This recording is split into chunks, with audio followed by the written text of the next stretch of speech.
Hello again, this is Jeff Scott, your instructor for the complete ASP.NET course. We're in the middle of talking about ASP.NET AJAX, or asynchronous JavaScript and XML. What I've done is pretty much replicated the calculator program that I showed you earlier, and right now it looks like this. So I put in 55 and I put in 22 and calculate, and I get the sum, the difference, the product, the quotient, and the modulo. All right, hopefully that makes sense because this is all stuff that we've looked at before. All right, then what I wanted to do was to go in and make some changes to this. All right, and what I'm going to do, because I've already done it, I've already got it completed, is I'm going to open up the completed one and walk through it with you and let you see, kind of for lack of better words, what's going on.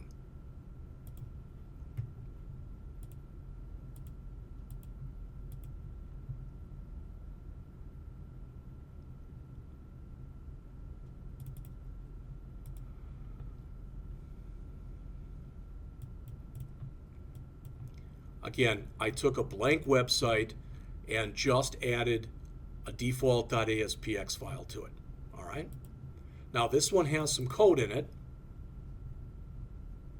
Don't worry, I'm not sure why that's actually showing like that, but it went away. But I want to run this for you and show you what's going on. Then we're going to go over it, step through it, literally a step at a time. All right.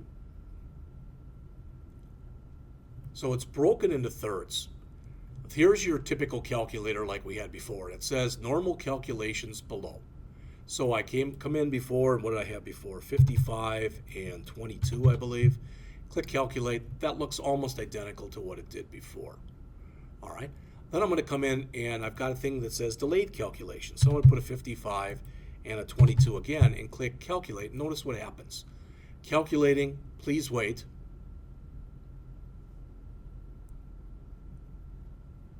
Put a 10-second delay on there, and then I get the answers again. And here, I'm updating the time every 10 seconds. So I want to show you what I did, how I did it, why I did it, etc. So I'd like to go through all of that code with you right now. All right. The first thing that I did was I came in and I added a script manager. All right. We've talked before about a script manager. And really, for lack of better words, what the script manager is doing is it's allowing all of the other things that have to take place here for AJAX to take place. It's the controller. Controller is not really the right word, but it's the one that I will use. All right? So we've got a script manager.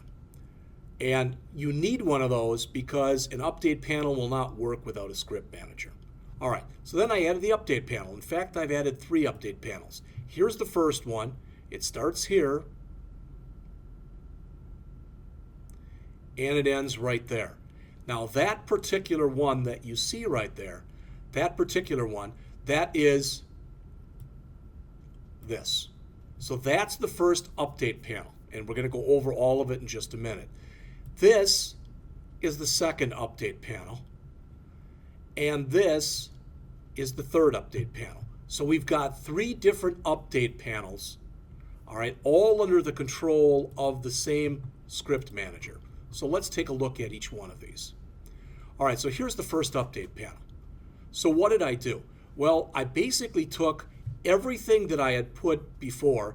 So again, everything that was in the original calculator, and wrapped all of this stuff. You can see I shortened it up a little bit so I could add the other stuff below it. But I put all of it inside of that update panel. Okay?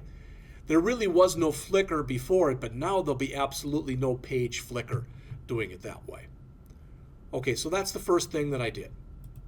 So this looks exactly, literally exactly the way that the other one did, except for 2 things. One is it's in an update panel. And an update panel has got a content template in it, and in that content template you put everything. So that's the first thing I did. The second thing I did was I added this right here so it would say in red normal calculations below. That was not on the earlier one, but that's this right here. All right. just to show you that putting that update panel in there, it was pretty much instantaneous as far as what was going on. All right, so that's the first one. Now, the code that goes along with that is right here. And literally, all of it is right there.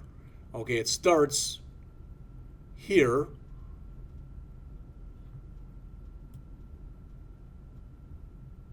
And it ends down there. So what am I doing? I'm saying grab what I have in that first text box, which I call text box number 1, grab its text, and attempt to convert it to a decimal.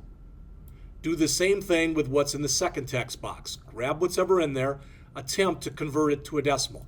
You'll notice this is in a try block, and if it fails, all I did was I'm going to print out a JavaScript alert that says error in input. And just so you can see that, you can see that indeed, that works. I'll run the program again, and I'll leave these blank.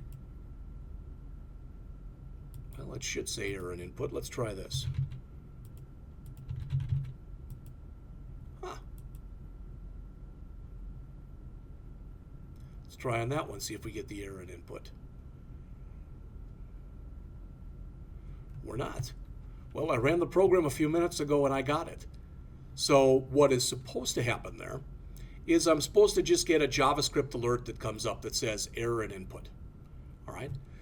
Now, if it works okay, so if I put a number in the first text box and convert it, a number in the second text box and convert it, now num1 and num2, what they hold, so if that's a 55 and that's a 22 as we did before, all right. So if we do that, boom, there's my values. All right, I'm going to try to take that out again and try to click calculate. I'm not sure why that's not working. All right. But the sum says add the two together, the difference subtract, the product multiply, the quotient divide, the modulo do a modulus. Then this says basically throw everything back into those labels. All right, so that code that I just quickly went through with you right there, that code is literally doing everything that is putting that information in here. So I'm putting a number in there, putting a number in there. As long as they're both numeric, it's adding, subtracting, multiplying, dividing, and doing a modulo and putting the results in there. All right, so that's the first one. All right, let's continue on then. You'll notice for the second one, the code is almost identical with just a few changes. All right, and actually really just one change, and that's right here. I told it to sleep or to stop for 8 seconds. All right, what I was doing was simulating the time it would take to do an operation. But other than that line that says sleep for 8 seconds, it's the same as what we had in the last program. All the rest of the code that's in there is the same. All right, so if we look at the source for this, this is in our second update panel. What's changed? Well, label 1 became label 3, text box 1, text box 3, etc. That's no big thing. I changed it from normal calculations below to delayed calculations below. All right, all that so far is the same. Here's what's new. This is an update progress indicator. And you'll remember that if we look at our toolbox that's over here, and we look at the toolbox components under AJAX, all right, you'll see that one of these things is an update progress control. So I pulled one of those out. That's right here. So it starts here and it ends here. Update progress controls contain progress templates. So what I said was, literally, while you're waiting for that 8 seconds, just put some text on the screen that says calculating, please wait. And you saw that that happened. Again, if I run the program,